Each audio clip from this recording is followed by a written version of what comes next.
बुलेटिनच्या सुरुवातीला महत्त्वाची बातमी आहे। नागपूर बोगस शिक्षण भरती घोटाळा प्रकरणात मोठी अपडेट समोर आली आहे। शालार्थ आयडी घोटाळा प्रकरणात राज्य शिक्षण मंडळाचे नागपूर विभागीय अध्यक्ष आणि प्रभारी शिक्षण उपसंचालक चिंतामण वंजारी यांना अटक करण्यात आली आहे। या कारवाईमुळे शिक्षण विभागात एकच खळबळ उडाली आहे। चिंतामण वंजारी हे शिक्षणाधिकारी असतानाच बनावट शालार्थ आयडींना मंजुरी देण्यात आली होती।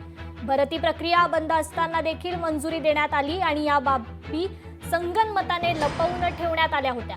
बुधवारी प्रत्यक्ष शालार्थ आयडी बनवणारा उपसंचालक कार्यालयातील लिपिकाची अटक आणि त्यानंतर लगेच वंजारी यांच्यावरील कारवाईनंतर या घोटाळ्यातील मुख्य सूत्रधारापर्यंत SIT लवकरच पोहोचेल असा अंदाज वर्तवण्यात येतोय।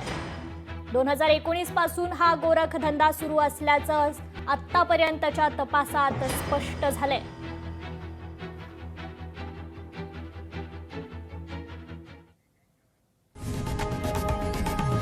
लोकशाही मराठी ऐका, पहा, जागरूक रहा।